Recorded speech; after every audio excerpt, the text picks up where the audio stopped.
Gazette du Togo, une vision sur l'actualité togolaise et sur le monde. Messieurs et dames, le premier rendez-vous de la semaine. Alors, notre invité ce matin, c'est un acteur politique, le président national du Parti Santé du Peuple, parti membre de la coalition des 14. Mais avant de lui adresser la parole, d'abord, Togo réveille dans les kiosques ce lundi, écrit 19 août 2017, 19 août 2018. Il y a un an, la tentative de renversement échouait. Bilan, constat et leçon du gâchis et des pertes inutiles pour les Togolais, à Tchadam, une marionnette et un épouvantail. Un chef de file de l'opposition obligé de gérer une hydre, inconnue. Également, un président fort et le Togo plus que réconforté sur le plan national et international. Écrit le journal. Également, écrit le journal, Kofi Atta Annan, l'ancien secrétaire général de l'ONU, n'est plus. La Tabaski est célébrée demain sur toute l'étendue du territoire national. Autre parution également dans les kiosques, c'est Togo Matin qui écrit Vivre ensemble et prochaine élection législative, les sections préfectorales du MJU s'activent. Également, décès de Kofi Annan, le Togo rend hommage à ce digne fils d'Afrique et vaillant représentant du continent. À l'occasion de l'anniversaire du 19 août, Tchadam qualifie la feuille de route de victoire d'étape. Également, écrit le journal rétrospective chronologie du dialogue intertogolais du début jusqu'à ce jour. Et c'est à découvrir dans la parution de ce matin. Également, Liberté dans les kiosques qui écrit, autre quotidien privé, il écrit 12 mois de crise politique et de lutte pour l'alternance, état des lieux, acquis enregistré et risque de retour en arrière. Tchépi à Tchadam, un an après le 19 août 2017, la feuille de route de la CEDEAO reste une victoire d'étape, la lutte continue. Fichier électoral, redécoupage, recomposition de la CENI, le passage obligé pour des élections crédibles au Togo. Également, un Togolais candidat au prix Nobel d'économie. Annonce le journal et il s'agit donc du Togolais du nom de Docteur Samuel Mouké. Disons, je crois avoir faussé un peu le nom, mais je le donne clairement. Docteur Samuel Maté. Voilà le nom. Ce n'est pas Mouké, mais c'est plutôt Maté. Également avec nous dans les kiosques ce lundi, le correcteur. Yark et ses pétards mouillés de général. Également, confusion artificielle dans la malgouvernance pour camoufler les pillages. Cour des comptes tétraplégique, un mirage d'audit des fonds publics annoncé. Inconséquent du pouvoir et risque de déflagration, la CENI bancale confirme la course aux fraudes. Les options attendues de la CEDEAO. L'ANC désigne Kadanga. Également écrit le journal Insécurité grandissante à Lomé. Les habitants de Ntifafa Kome à la merci des serpents. Voilà donc ce que les parutions qui sont pour l'instant sur la table de Victoire FM ont donc écrit. C'est du lundi au vendredi de 7h à 8h20 sur Victoire FM. Docteur Georges William Kouessan, bonjour, rebonjour. Bonjour, Jacques. Voilà, vous êtes le président national du Parti Santé du Peuple. Vous êtes également sur le terrain ces temps-ci? Oui. Bon, de façon informelle. De façon informelle, on est quand même sur le terrain et je pense que nous en avons besoin. Si vous avez pris la décision de faire une carrière politique, il ne peut en être autrement. Il ne peut en être autrement. Je crois que nous faisons dans la mesure du possible, dans la mesure de nos moyens, donc ce que nous pouvons faire sur le terrain. Mais ce n'est pas une pré-campagne. Pas du tout. Vous savez, avant que l'opposition, ou bien je vais dire un quelconque parti membre de la C14 ne puisse entrer en campagne, il y a des préalables. Vous le savez mieux que moi qu'il y a des préalables. Préalable en votre sein ou bien préalable sur le plan national? Sur le plan national. Vous savez qu'il y a la CEDEAO qui est arrivée la dernière fois, le 31 juillet, qui a fait sortir une feuille de route. Il y a des recommandations dans cette feuille de route. Vous avez vu ce qui se passe à la CENI, certainement qu'on va y revenir. Oui. Avant, nous n'avons pas peur à la C14 d'aller aux élections, pas du tout, mais nous estimons qu'il y a des préalables qui doivent être faits pour que le jeu soit équitable, pour que le jeu soit transparent et clair, pour que l'on puisse aller à une quelconque élection. Donc pour le moment, aucun parti politique n'est de la C14, n'est dans cette logique d'aller à une élection. Nous sommes plutôt là, maintenant, pour faire en sorte que toutes les dispositions soient prises et toutes les conditions soient mises en place pour que l'on puisse avoir des élections claires et transparentes. Le 19 août 2017, le parti national panafricain PNP de Tikpi Achadam a déclenché une série de contestations du pouvoir de Faure Gnassingbé. Et le 20 août, M. Salifou Tikpi Achadam a appelé le chef de file de l'opposition, à l'époque grand frère Jean-Pierre Fabre: je vous verse les revendications que portent les militants du PNP. Et donc que la lutte devrait être consensuelle. Alors, Dr Georges William Kwessan, par après, la C14 a été formée et vous avez cheminé aujourd'hui 12 mois. Est-ce que ces 12 mois vous ont été bénéfiques? Merci Joachim pour cette question. D'abord, avant de répondre à cet interrogatoire, je crois que je vais essayer de rectifier quelque chose. En faisant le tour des journaux tout à l'heure, il y a Togo Réveil qui a écrit qu'il y a 12 mois, la tentative de renversement du régime a échoué. Vous savez, et comme vous venez de le dire, il y a eu une vague de contestation. Donc le 19 août, après cela, M. Tikpi Achadam a appelé M. Jean-Pierre Fabre donc, à mettre ensemble donc, les énergies au sein de l'opposition. Nous avons été appelés par la présidente de CAP 2015 alors, qui est devenue la coordinatrice de la coalition, à travailler ensemble. Et quand moi je suis parti, je n'ai vu personne, je n'ai entendu personne parler de renversement d'un régime. Nous étions retrouvés avec un mot d'ordre qui était clair, une plateforme qui était claire. C'était le retour à la constitution originelle de 1992 et le vote de la diaspora. C'était le nœud. Maintenant, par rapport à les deux revendications que portait le PNP. Voilà, les deux revendications de base que je peux appeler revendications fondamentales. Et autour donc de cette revendication, de ces revendications fondamentales, donc il y avait donc à la périphérie d'autres revendications que vous avez connues. On ne va pas revenir là-dessus. Donc je tiens à faire quand même le point par rapport à cela.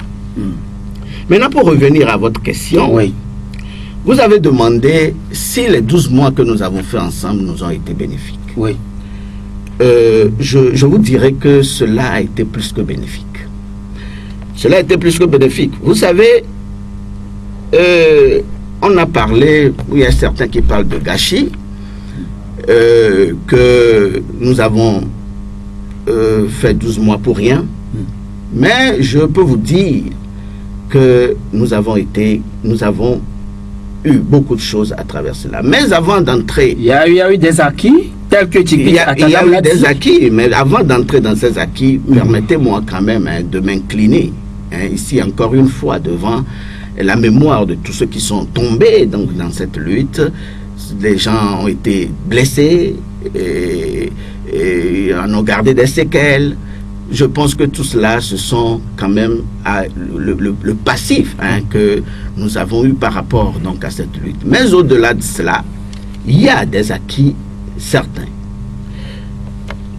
D'abord, avant le 19 août, il y avait une apparente impasse politique. C'est vrai qu'il y avait des manifestations qui étaient organisées, notamment par le CAP 2015. CAP 2015, mais qui apparemment, je dis apparemment, ne semblait pas entamer la sérénité du pouvoir, qui apparemment ne semblait pas l'émouvoir. Et nombreux étaient les observateurs qui disaient que la lutte s'enlisait. À tort ou à raison, bien sûr. Donc, le 19 août est arrivé et il y a eu une renaissance. Il y a la renaissance d'un nouvel espoir. Oui, mais sinon, la manifestation n'avait pas eu lieu seulement au Togo. Il y en avait eu aux États-Unis, en Allemagne, au Nigeria, au Ghana, partout dans le monde. Oui. Et ce qui avait véritablement secoué le monde entier à tourner totalement leur projecteur sur le Togo. Oui, mais c'est ce que je suis en train de vous dire. Il y a eu beaucoup d'acquis. Ce sont également des acquis, c'est-à-dire il y a eu une nouvelle dynamique populaire qui était née parce que vous savez que avant les manifestations, c'était seulement... Donc, même pas dans tout le Togo, c'était seulement à Lomé qu'il y avait des manifestations. Mais avec le 19 août, il y a eu cette nouvelle dynamique populaire qui est née, qui a fait que les manifestations se déroulent de façon synchronisée.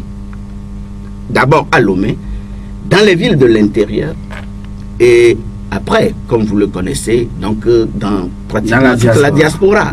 Donc ça, c'était quand même inédit. C'est quelque chose qu'on n'avait jamais vu dans notre pays.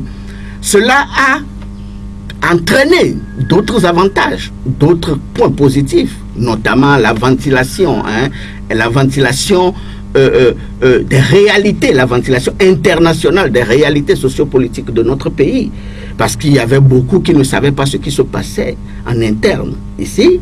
Il y avait beaucoup qui pensaient que tout allait bien dans notre pays. Et même d'autres pensaient que c'était seulement au plan politique qu'il y avait des difficultés. Mais avec cela, parce que vous savez, même si vous avez des difficultés au plan politique et que sur le plan social, ça va, on n'allait pas voir toutes ces manifestations qu'on a vues et toute cette fougue, fougue que les gens avaient dans cette lutte que nous avons connue depuis un an. Donc, il y a eu cette ventilation internationale donc, dont j'étais en train de parler. Mais oui, donc c'est en cela, on vous disait, on vous qualifiait de vouloir renverser les institutions de la République. Non, en quoi on voulait renverser les institutions Vous voudriez prendre le pouvoir par la rue? Non. En tout cas... Oui, on s'en souvient bien. Il y a eu des discours qui ont été lus quand même au niveau de Décon, etc., etc. Non, ce sont des propos. Ce n'est pas des discours. C'était des propos qui pouvaient venir de telle ou telle personne parce qu'il y avait donc la population qui réclamait un certain nombre de choses. Mais ce n'était jamais, ça n'a jamais été un point... une position de la coalition, ça vous savez, quand vous êtes en train de faire une marche à un moment donné, il y a les populations qui réclamaient un certain nombre de choses, vous pouvez peut-être reporter donc la voix de ces populations, ça peut arriver, il peut arriver que certains ont pu aller dans ce sens, mais ça n'a jamais été la position. Oui, mais quand même, vous n'arrivez pas à nous dire concrètement les acquis des 12 mois mais c'est ce que je vous dis, ça, ce sont déjà des acquis. Ce sont le réveil donc de la population. Oui, mais il y a également l'accession de notre pays à une nouvelle dimension diplomatique internationale. Vous savez, le Togo aujourd'hui, pendant tout ce temps a occupé la scène internationale. Tous les médias ne parlaient que du Togo. Mais depuis quand vous avez vu ça? C'est quand même des acquis. Mais au-delà de tout ça, revenons à ce que nous avons pu obtenir de façon concrète par rapport à cette lutte. Vous avez suivi la feuille de route de la CEDEAO. Donc, avec cette feuille de route, vous avez vu, il a été demandé d'abord que que les procédures judiciaires qui sont engagées contre les personnes détenues dans le cadre des manifestations, qu'il y ait une accélération de ces procédures judiciaires et qu'il y ait des mesures additionnelles par rapport à ces personnes.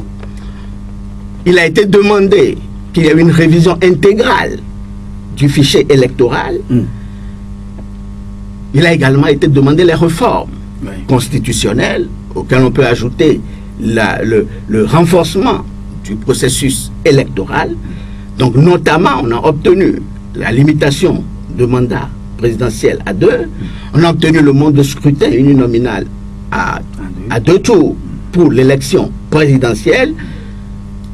Pour la Cour constitutionnelle, il a été demandé que la Cour constitutionnelle soit recomposée et que le mandat des membres soit limité.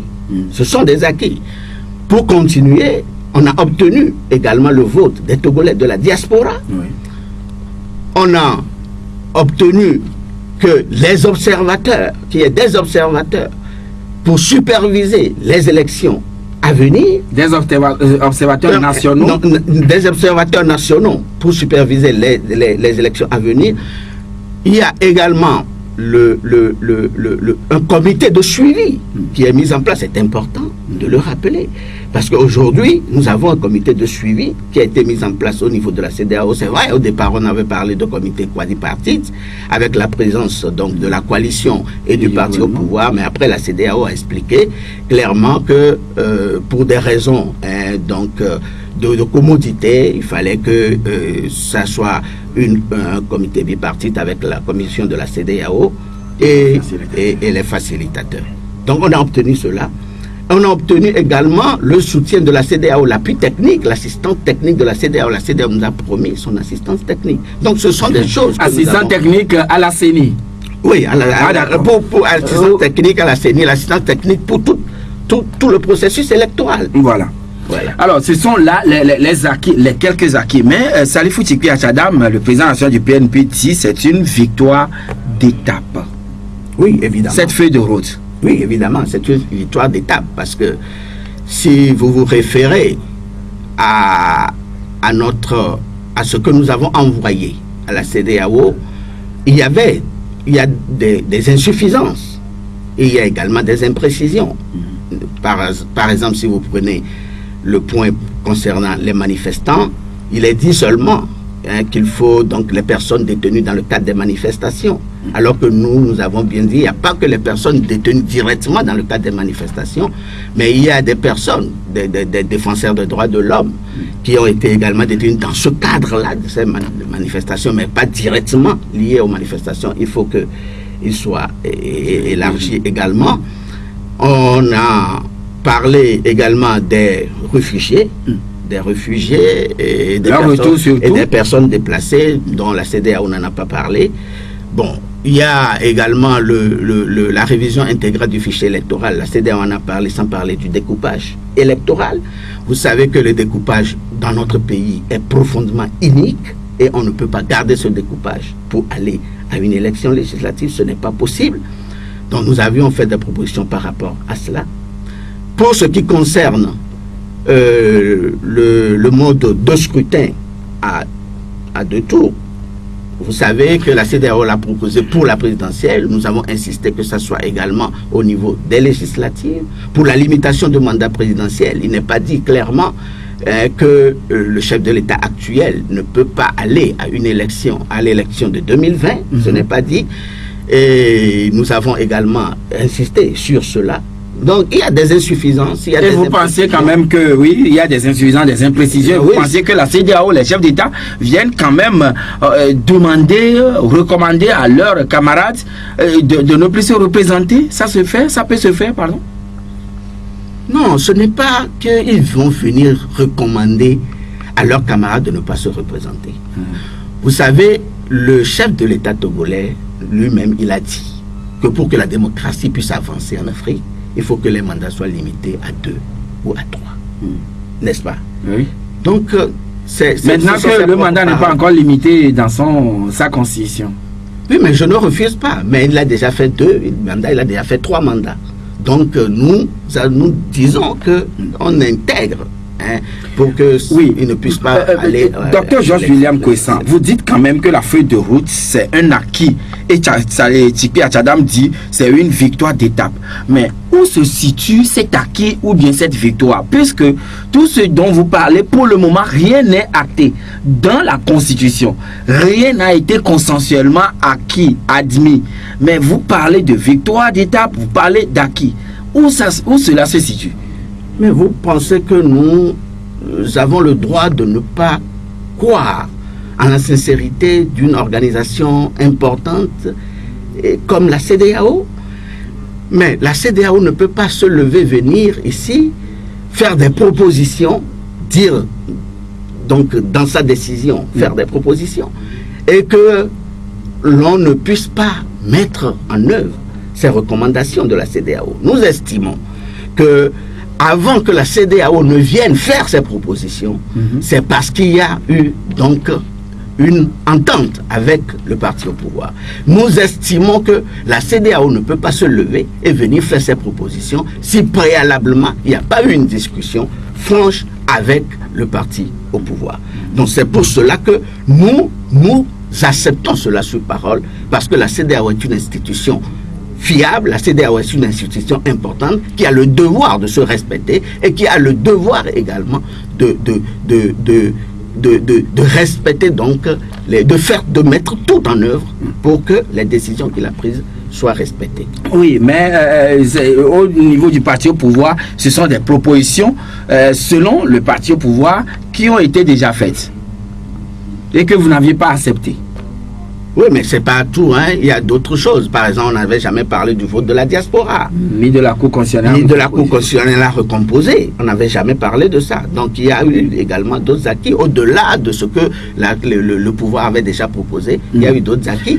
Mais aujourd'hui, en plus de cela, il y a quand même eu la proposition de la CEDEAO de nous assister techniquement pour les élections à venir. Oui, pour les élections, on en parlera tout à l'heure. Mais quand est-ce que ces points énumérés, ou disons ces recommandations, vont être mises en œuvre jusqu'à être adoptées pour que nous ayons une constitution dans laquelle on a ces réformes? Quand? Oui. C'est une question. Vous savez, il y a un comité de suivi qui a été mis en place. Oui. Et nous n'avons pas le droit d'aller au-delà donc de ce comité de suivi. Et chaque fois que nous sentons un blocage, nous sentons une difficulté, nous nous référons donc à ce comité de suivi. Et avec ce qui se passe depuis que M. Katanga a commencé donc ses activités au niveau de la CENI, le 13 août, nous n'avons pas hésité donc à saisir la CEDEAO pour lui parler. Et nous avons organiser également pour lui en parler, et nous avons organisé également une conférence de presse la dernière fois, oui, pour dire la manière. Nous collons toujours à la feuille de route de la CEDEAO, mais nous demandons que à chaque point, voilà comment nous aimerions que et c'était le mémorandum que vous avez présenté à la presse la dernière fois. Présenté à la presse la dernière fois et qu'on a envoyé donc à la CEDEAO. Vous l'avez envoyé aussi à la CEDEAO? Oui, mais bien sûr, parce que c'est la CEDEAO qui supervise tout. Nous ne pouvons rien faire aujourd'hui en dehors de la CEDEAO. Voilà, et parlant de la CENI qui a repris ses activités tambour battant et rien ne l'arrête actuellement, alors est-ce que vous tenez encore à la recomposition de la CENI ou bien vous voudrez ou vous comptez bien prendre le train en marche? Docteur William Kwessan. Non, mais vous savez, qu'est-ce qui est dit dans la feuille de route de la CEDEAO?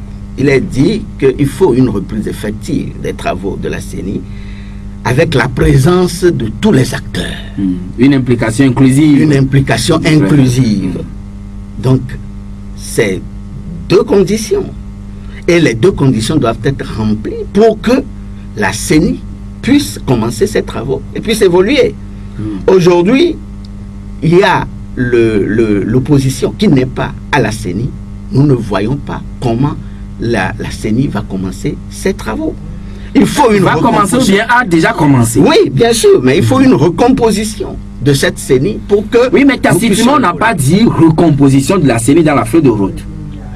Oui, on n'a pas dit recomposition de la CENI. Donc c'est vous qui suggérez cela à la coalition? Voilà. Et on n'a pas dit recomposition de la CENI. Certes, on a parlé de la recomposition de la Cour constitutionnelle, mais on n'a pas parlé de recomposition de la CENI. Oui. Mais aujourd'hui, nous estimons que la CENI, telle qu'elle est composée, ne peut pas nous permettre d'évoluer. Sa composition actuelle oui. ne peut pas permettre d'évoluer? Oui, bien sûr, sa composition actuelle. Il faut que on donne... Qu'est-ce que nous avons proposé? Nous avons proposé qu'il y ait 8 pour chaque camp et que le soin soit laissé à l'opposition de composer sa part par rapport donc au code électoral. Donc c'est ce que nous avons demandé. Vous aviez dit 50%, 50%. 8 pour le camp adverse. Et maintenant, on nous laisse nous-mêmes le soin de composer les 8 là, comme nous l'entendons bien sûr, en respectant le code électoral. Autrement dit, vous ne voudrez plus que des partis extra-parlementaires qui sont là, figurent encore dans la CENI actuelle, dans la CENI telle qu'elle est aujourd'hui. Non, il ne faut pas qu'on nous impose des partis que nous n'estimons pas être dans l'opposition. Il ne faut pas qu'on nous les impose. Il ne faut pas qu'on nous donne des... Oui, mais le statut de l'opposition déclare que tout parti d'opposition, c'est le parti qui écrit au pouvoir en disant que oui, moi je suis parti de l'opposition et c'est considéré comme tel. Nous avons contesté cette loi à l'époque. Parce que c'était pas normal, parce qu'il ne suffit pas de dire que je suis de l'opposition pour être de l'opposition. Être dans l'opposition, c'est un comportement de tous les jours. C'est un comportement de tous les jours. C'est-à-dire, ce n'est pas une démarche ondulatoire. Non. Il faut démontrer tous les jours que Dieu fait, que vous êtes dans l'opposition. Hein? Ce n'est pas aujourd'hui faire quelque chose parce que ça vous arrange et après vous revenir dire je suis dans l'opposition. Non, c'est un comportement de tous les jours. C'est un discours qui doit être maintenu de façon constante et permanente. Donc nous ne pouvons pas, parce que les gens ne peuvent pas émarger sur le compte du gouvernement et dire après revenir également, vouloir émarger également sur le compte de l'opposition. Dans le compte de l'opposition, c'est tout ce que nous disons, que le soin nous soit donné, que la liberté nous soit donnée de composer les 8 membres là, comme nous l'entendons. Oui, mais voilà que la composition ou la recomposition n'est pas encore faite, mais la CENI travaille et court à une vitesse assez vertigineuse. Oui, mais c'est ce qui est le gros problème actuellement. La sortie de la coalition la dernière fois, c'était pour dénoncer principalement cette attitude de la CENI. Et nous avons saisi les facilitateurs. Pour cela, l'ANC... Mais selon nos informations, les facilitateurs, etc., viendront à Lomé peut-être début septembre. Vous pensez que d'ici début septembre, ça vous arrangerait? Beaucoup de choses ne peuvent pas se passer avant? Non, mais vous savez, nous avons dit que tout ce qui doit être fait sans l'opposition est nul. Tout ce qui doit être fait sans l'opposition, en tout cas sans la coalition des 14, parce que je ne veux pas... Il y a d'autres partis de l'opposition qui ne sont pas dans la coalition des 14. En tout cas, ce qui doit se faire sans la coalition des 14 est nul. Et c'est ce que l'ANC aussi a dit dans le courrier adressé au président. Ce n'est pas une question de l'ANC, c'est la position de la coalition parle aujourd'hui d'une seule voix. Hein, toute l'opposition parle aujourd'hui d'une seule voix. Nous ne pouvons pas donc cautionner ce que Kadanga est en train de faire. Ça, c'est cautionner également la fraude qui est en train de se préparer. Oui, mais vous êtes minoritaire au niveau de la CENI. Ils vous disent que le quota requis est atteint et donc voilà, ils peuvent aller comme si de rien n'était. Oui, mais parce qu'il se trouve dans des conditions qui lui permettent de le faire. Mais nous pensons que pour que les choses puissent bien se passer dans ce pays, il faut que au moins une fois que les gens manifestent leur bonne foi, si je ne me répète pas. Il faut que les gens manifestent leur bonne foi. Parce qu'on ne peut pas rester sur le même problème ad vitam aeternam. On revient, on va, on revient, on va, on revient. Mais il faut qu'une fois, les gens se résolvent à dire aujourd'hui, je veux faire les choses bien. On ne peut pas tout le temps comme ça. Ce n'est pas parce qu'on a la force qu'il faut toujours faire les choses comme on le désire. Il faut toujours faire les choses comme on le désire. Donc, à votre entendement, recomposer la CENI ne serait pas suicidaire ni pour X ni pour Y?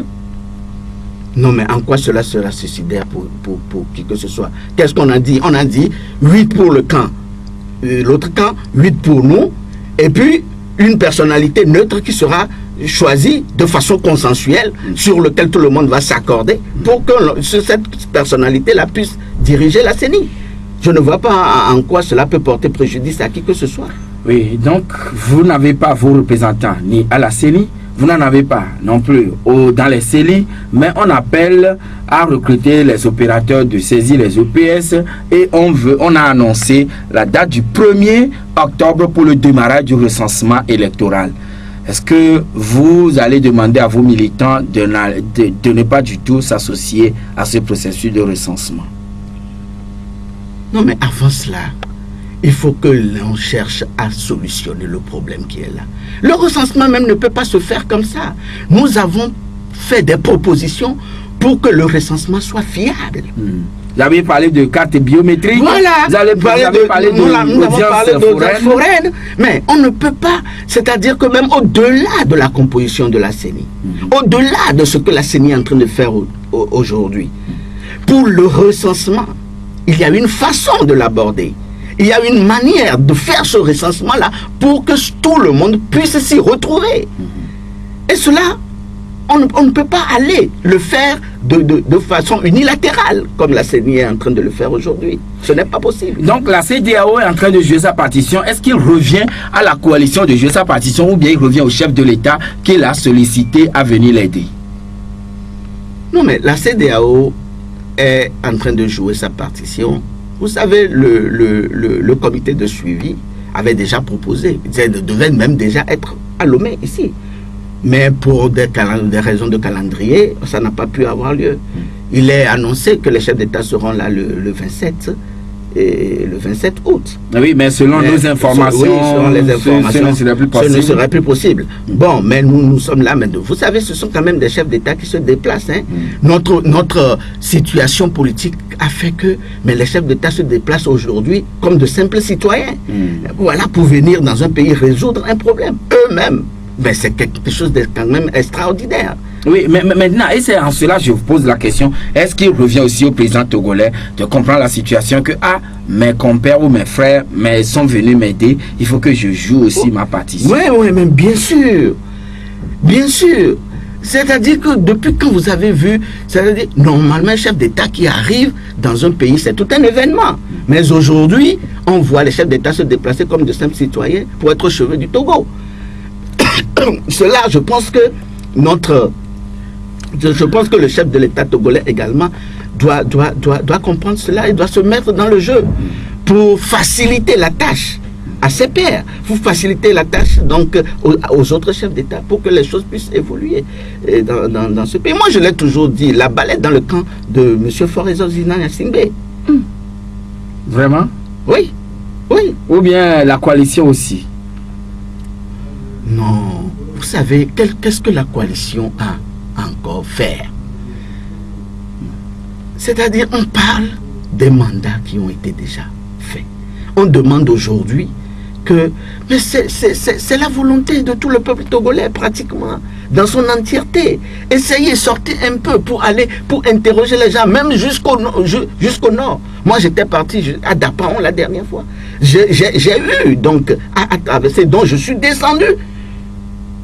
Je suis passé à Nié, Bafilo, tout ça là, mais partout, quand vous discutez avec les gens veulent que ce régime change. Les Togolais veulent que ce régime change. Et ça, je pense que c'est quelque chose de tout à fait simple et qu'on doit comprendre. Moi, j'ai toujours dit que s'accrocher au pouvoir, c'est une faiblesse. Les gens le font ailleurs. Pourquoi on ne peut pas le faire chez nous? Les gens le font, les gens quittent le pouvoir. Il y a Kabila qui vient de partir. Il y a Nkurunziza qui a annoncé qu'il ne sera pas là. Il y a Ouattara qui voulait y aller. Il a fait... oui, il est revenu sur ses pas. Mais si les gens le font ailleurs, pourquoi on ne peut pas le faire chez nous? Moi, j'ai toujours dit que s'accrocher au pouvoir est une faiblesse. Parce qu'on n'a pas le courage de se voir autre chose que chef d'État. On n'a pas le courage de voir les autres jouir des mêmes prérogatives, des mêmes avantages, des mêmes privilèges. On n'a pas ce courage. C'est tout. Oui, c'est tout. Sinon, quel avantage on peut encore avoir? Quel honneur on peut encore avoir après avoir passé 15 ans? Ah oui, peut-être que vous n'avez pas donné de garantie suffisante pour assurer celui qui est là que quand vous ne serez plus là, nous allons enchaîner la nouvelle corde à l'ancienne. Non, cela va de soi. Hein. Cela va de soi. Moi, je n'ai jamais été animé d'une envie de vengeance. Bon, je ne le dirai même pas. Il y a d'autres qui ont subi des affres de ce régime plus que moi. Il y a d'autres qui ont suivi directement de plein fouet les affres de ce régime. Mais je crois qu'ils ne sont pas animés de la volonté de vengeance.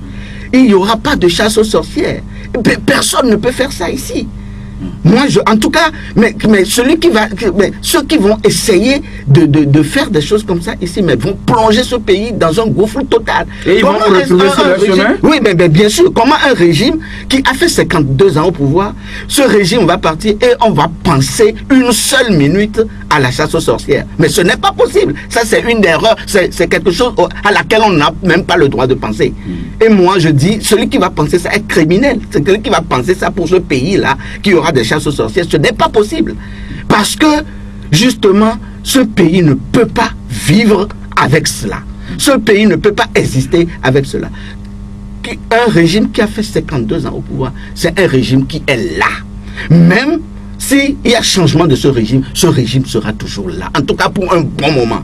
Et ceux qui vont chercher à faire la chasse aux sorcières, mais c'est eux qui vont plonger ce pays dans un chaos. Et qu'est-ce que le Parti Santé du Peuple a comme exhortation à donner au gouvernement, au chef de l'État et également au président de la CENI? Alors, Dr Georges William Kwessan, parole vous sera donnée tout à l'heure, mais nous allons marquer la pause. Avec notre invité, Dr Georges William Kwessan, qui est le président national du Parti Santé du Peuple. Docteur, je vous poser la question de savoir maintenant, face à la reprise des travaux ou des activités au niveau de la CENI, que rien, une reprise avec frénésie, rien ne semble l'arrêter. Alors, qu'avez-vous à dire d'abord au gouvernement, au chef de l'État et puis au président de la CENI? D'accord. Je vais vous parler de recomposition paritaire, etc., etc. Non, mais est-ce que nous avons d'autres choses à dire que ce qu'on a toujours dit? Aujourd'hui, le gouvernement, le chef de l'État, pour moi, c'est la même chose. Et le président de la CENI, tout ça, c'est les mêmes choses. Donc, je dirais tout simplement, qu'est-ce que j'ai à dire au chef de l'État? Par rapport à toutes ces questions-là, tout ce que vous avez cité, je sais que le gouvernement ne fera rien si cela ne vient du chef de l'État. Kadanga ne fera rien. On dit que la CENI est autonome. Nous savons que la CENI n'est pas autonome. Donc, ce que fait le professeur Kojouna Kadanga, serait sur l'instruction du chef de l'État? Non, mais de toute façon... Ou bien tout ce qu'il fait doit être forcément au vu aussi du chef de l'État? Moi, ce n'est pas dans ma bouche que tu vas entendre ça. Moi, je te dis tout simplement que la CENI n'est pas autonome. Ça, tout le monde sait que la CENI n'est pas autonome. Pourquoi on s'arrange toujours à mettre à la tête de la CENI une personnalité proche du pouvoir? Pourquoi depuis toujours on s'arrange pour mettre à la tête de la CENI une personnalité proche du pouvoir? Et vous réclamez la présidence aujourd'hui? J'ai déjà dit, si c'est sûr que si le pouvoir est sûr qu'il gagne les élections, et on n'a qu'à avoir le courage de mettre une personnalité proche de l'opposition ou bien carrément une personnalité neutre. Donc pour moi, la CENI n'est pas autonome. La CENI n'a jamais été autonome. Donc moi, ce que je vais dire, c'est au chef de l'État qu'il y a ces pères qui se sont déplacés, ils sont venus dans notre pays, qui ont été bien accueillis, qui ont travaillé en toute sérénité sur la terre de nos aïeux et qui ont produit un document. Un document qui a été produit sur nos terres. Nous avons le devoir d'accorder tant soit peu de l'importance à ce document-là. Du respect à ce document? Du respect à ce document qui a été produit chez nous. Pas d'autres chefs d'État. Pas d'autres chefs d'État qui se sont déplacés pour cela. Donc le président de la République a un rôle capital à jouer? Le président de la République a un rôle capital, un rôle moral, un rôle vis-à-vis de l'histoire. C'est-à-dire, on dira que ce document qui a permis au Togo d'avoir carrément une métamorphose politique a été produit chez lui. Et je pense que le chef de l'État doit se mettre en devoir de respecter ce document-là et de faire en sorte que le passage des chefs d'État ici ne soit pas un passage vain. Pour une fois, quelque chose a été fait. Il y a une chose qui a été produite chez nous. Ayons le courage, la force de respecter cela pour l'histoire et pour le respect pour notre pays.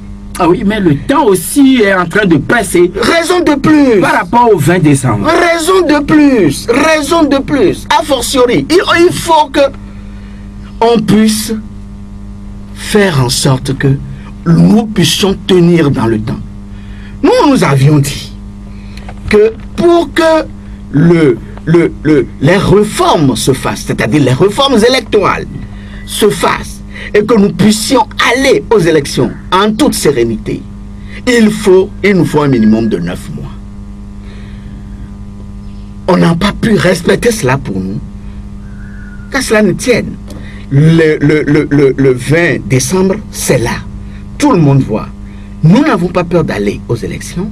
Si le 20 décembre arrive et tout est fait, nous irons aux élections sans aucun problème. Donc je pense que c'est le moment pour le chef de l'État de faire en sorte que ce peu de temps que nous avons critiqué, d'abord de démentir ce que nous avons dit, qu'on ne peut pas tenir dans ce délai-là, de faire en sorte que nous puissions tenir dans ce délai pour démentir ce que nous avons dit et que nous puissions tous aller à ces élections-là pour que la paix revienne dans notre pays, la tranquillité revienne. En tout cas, le ministre Gilbert Barra vous avait déjà averti qu'il n'aura plus jamais le 19 août au Togo. Non, personne. Est-ce que on a souhaité le 19 août? En tout cas, toi, tu as souhaité le 19 août. Avec les morts que nous avons, les blessés, tout ça là. Mais c'était pas les personnes en détention qui ne sont pas encore élargies. Vous avez souhaité un 19 août? Non.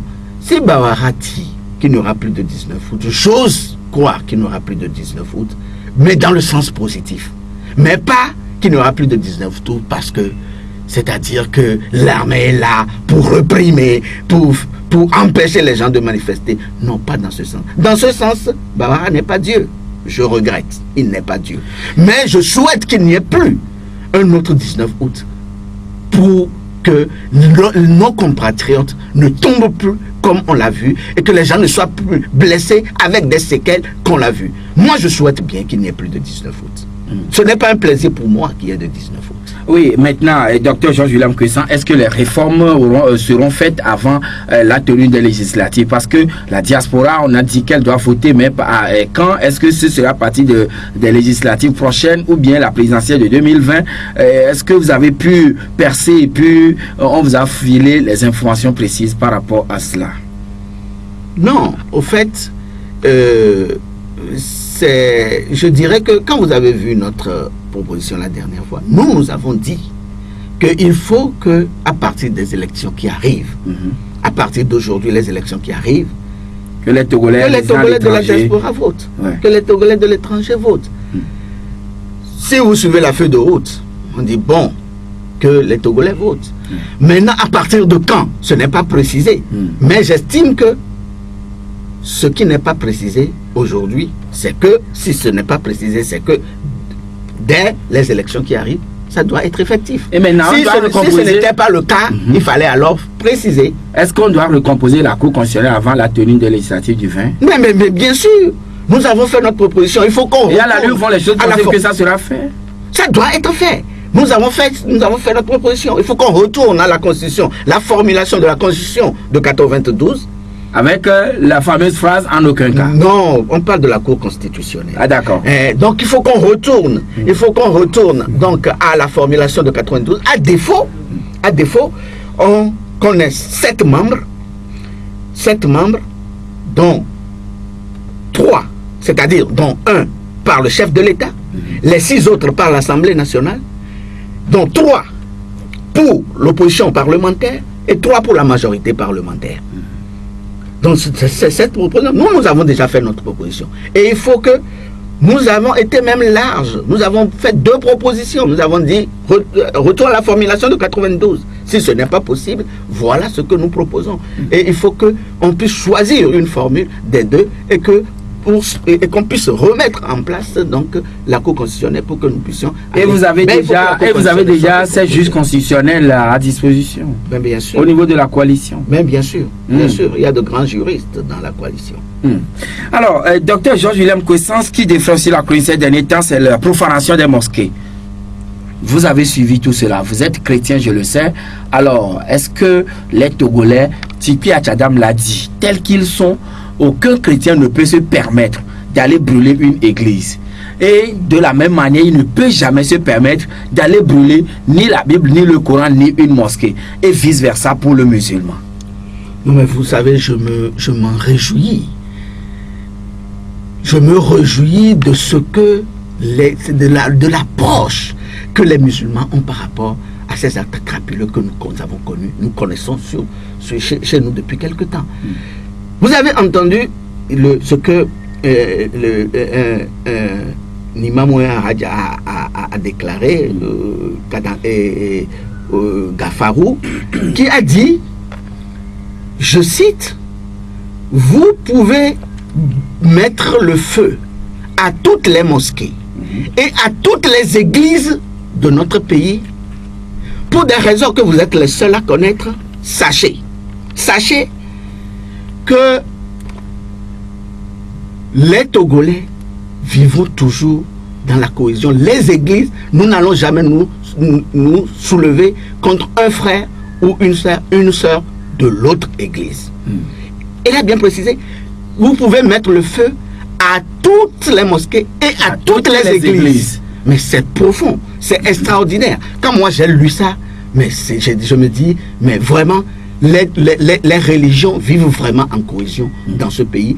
Et quoi qu'on fasse, on ne pourra pas nous amener vers là. Cela n'arrivera pas, cela n'aura pas lieu. C'est dit quelque part dans la Bible. Oui. Et je crois que ça doit être dit aussi quelque part dans le Coran. Ce qu'on veut faire de ce pays, ça n'aura pas lieu. Cela n'aura pas lieu. Cela n'aura pas lieu. Ça n'arrivera pas. Ce pays ne tombera jamais dans une guerre religieuse. Il faut que les auteurs de ces actes crapuleux notent ça quelque part. 22 21 80 99 92 02 80 63. Allô? Allô, bonjour. Oui, bonjour monsieur. Monsieur Gallo. Oui, monsieur Gallo, nous vous écoutons. Oui, je voulais demander à votre invité, à la CENI, on a envie d'aller vite à cause de la date ou bien on a envie de voler vite? Merci, bonjour. Bien noté, monsieur Gallo. Et on prend notre intervenant Bosco. Bonjour. Bonjour, monsieur Jean-Pierre. Oui, comment allez-vous? Ça va. Et tel que le docteur vient de citer les acquis. Et voilà, quand on voit comment le déroulé s'est fait lors du sommet, moi j'avais l'espoir que ces recommandations-là seront mises en compte. Mais ici, je suis en train d'apercevoir, après les calculs, que si jamais le gouvernement acceptait faire ces réformes-là, il signe son arrêt de mort. Et quel est le plan B que nos chers amis de la coalition préparent pour... Si la jeunesse, ils refusent toujours de faire les réformes qu'ils vont faire pour les pousser. Et j'avais pris aussi un Jimé Bawala qui disait que le 1er août sera un jour nouveau pour le Togo. Mais jusqu'alors, il faut tout pour que ce jour nouveau ne soit pas acté. Quel est le plan B de la C14 maintenant? Parce que les gens ne vont jamais accepter de faire ces réformes. Sinon, ils vont quitter indéniablement. Quel est le plan B? Merci, Josia. Bien noté. Et nous prenons derrière lui Madame Lin. Bonjour. Oui. Ne nous affolons pas. Ne nous affolons pas. Le plan B, c'est Dieu. La tenace est déjà à la force. Soyez assis. Il ne faut même pas dire, soyez assis dans sa vie. C'est pour son propre bien. Je peux la chance mère. Soyez assis, il y a pacifier ce pays le fera. C'est déjà clair, ne nous affolons pas. Personne ne mourra. On ne fera rien. Le Seigneur contrôle du Togo. Ce qu'il a commencé, il le finira. Ce qu'il est déjà en train de faire pour question d'élection, il y a quoi. Il ne faut pas s'affoler. Nous serons tranquilles. D'accord. C'est déjà au point. Bonne journée. Moi, je veux calmer tout le monde ce matin. Quand il y a suivi, il partira, il laissera le pouvoir. Tranquillement, ce n'est pas un problème. Bonne journée. Bonne journée, Madame Lem. Et nous allons prendre Monsieur Nukunu. Bonjour. Oui, bonjour à vous, monsieur Jocelyn. Ah oui. Bonjour au docteur Bressan. Oui, bonjour, monsieur. Alors, ma question, elle est celle-ci. D'abord, je parle d'un coup de gueule et me fondant sur la RDC. Vous voyez, Vous fondant sur la RDC. Oui. En RDC, on a vu l'armée congolaise tuer des Congolais, violenter des Congolais. Au profit de qui? Au profit du président Kabila.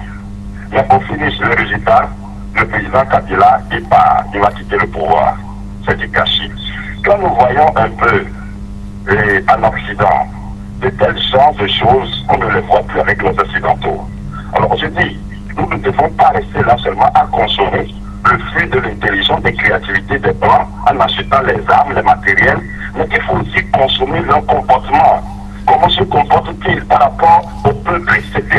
Ça doit pouvoir nous orienter. Et maintenant, de manière brève et succincte, oui. Et bref et succincte, c'est pour demander à l'acteur politique, en ce sens, qu'est-ce qu'elle, en tant qu'acteur politique, il est là-bas comme programme de construire la mentalité des citoyens. Et des citoyens, que ce soit de l'armée ou des citoyens ordinaires, de façon à ce que de tels genres de tragédies, de tels genres de honte ne se perpétue plus en Afrique ou dans le pays. Merci, très bien noté pour vous, monsieur Nukunu. Alors, quels sont les plans, les stratégies que vous mettez en place pour que il n'y a plus de tuerie après on quitte le pouvoir en faisant usage des armes que les Blancs, l'homme blanc est en train de mettre en place, de créer, de fabriquer, pardon, mais chez eux, ils ne font jamais usage de ces mêmes armes qu'ils produisent pour tuer leurs propres concitoyens. Merci. Je remercie M. Nukunu quand même pour sa préoccupation qui est tout à fait légitime. Parce que aujourd'hui, tout le monde s'accorde à reconnaître que la solution au nombre de problèmes doit venir de l'éducation, doit venir de la base, doit venir de la formation. Et dans également la charte des partis politiques, il a dit que le parti politique a le devoir donc de former les mentalités, de former les gens. C'est vrai que ce sont des choses que nous devons faire, certes, que nous essayons dans la mesure du possible de faire, bien que pour le moment les moyens ne nous permettent pas ça, mais nous en sommes tout à fait conscients qu'il faut donc que les mentalités soient formées à la base pour que les violences puissent cesser dans notre pays. Dans notre pays, sur le continent. Voilà. Alors, M. Gado lui disait, à la CENI, est-ce qu'on veut aller, on a envie d'aller vite pour bien faire les choses ou bien on veut aller vite pour voler? Oui, mais cela va de soi. Si ça se fait de façon unilatérale et que l'opposition dit qu'elle doit y participer, on ne l'attend pas, on commence parce qu'on veut. Il ne faut pas confondre vitesse et précipitation. On en dit qu'il faut que les choses soient bien faites. Il faut que les choses soient bien faites.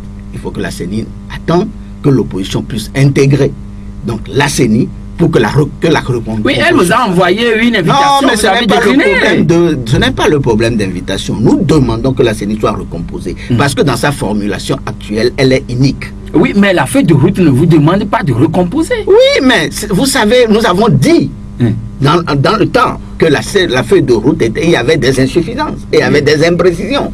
Donc cela ne veut pas dire que nous devons consommer, c'est-à-dire cela comme cela. Et nous avons fait des propositions. Et maintenant, voilà, il y a des blocages, mais la CENI avance tout de même, quand même. Si les réformes ne sont pas du tout faites, quel est votre plan B? Non, nous pensons, vous savez, pour tout acteur sérieux, je pense qu'il faut penser à un plan B. Mais est-ce que moi je dois vous dire ici que nous avons un plan B?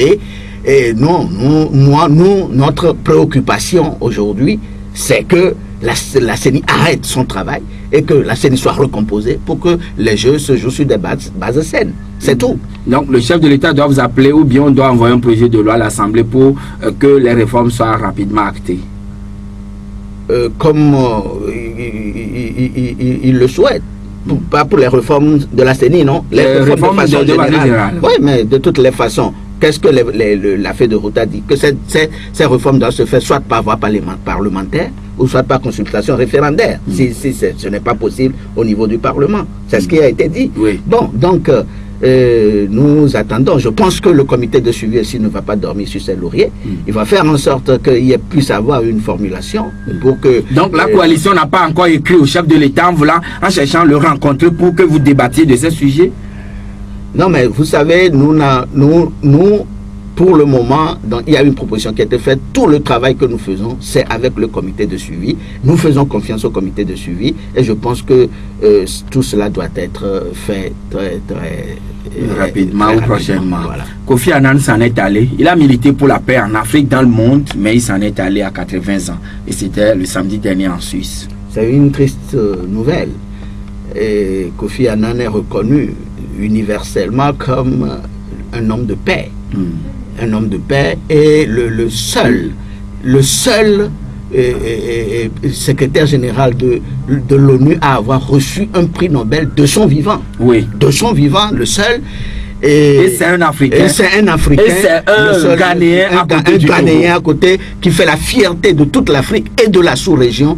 Mais c'est quand même... Et c'est que les gens ne savent pas, Kofi Annan, semble-t-il, parle un peu élevé. Voilà, c'est possible. Moi, vous savez, c'est quelqu'un qui est très doué. Vous savez, quand la France disait que Kofi Annan, parce que la France ne voulait pas que ce soit Kofi Annan qui remplace Boutros Ghali, parce qu'on se disait qu'il n'était pas très proche de la francophonie. Il a parlé le français avec, il a parlé le français avec l'anglais avec l'accent français. Donc c'est quelqu'un d'extraordinaire que l'Afrique vient de perdre.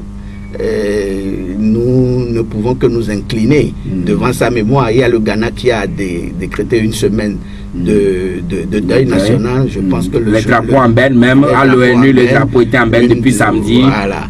Et je pense que c'est le jeu vaut la chandelle. Le jeu vaut la chandelle. Et très bientôt, peut-être, Dr Jean-William Cossan ou un de ses militants serait à l'ONU également. Amen, amen, amen. Merci, Dr Jean-William Cossan, d'être venu chez nous. C'est nous qui vous remercions. Merci, mesdames, c'est fini pour aujourd'hui. Merci à tous qui nous avez suivis chez vous. Jacob Ahama vous donne rendez-vous sur le coup de 9h00. N'oubliez pas, à 13h, ce sera la deuxième édition du journal en français. 18h, troisième rendez-vous. Excellente journée. Pourquoi pas, bonne semaine à toutes et à tous.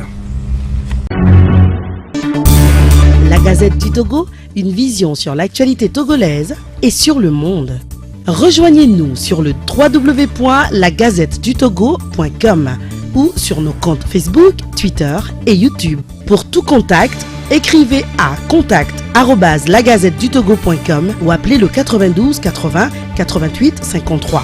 La Gazette du Togo, c'est l'information en continu.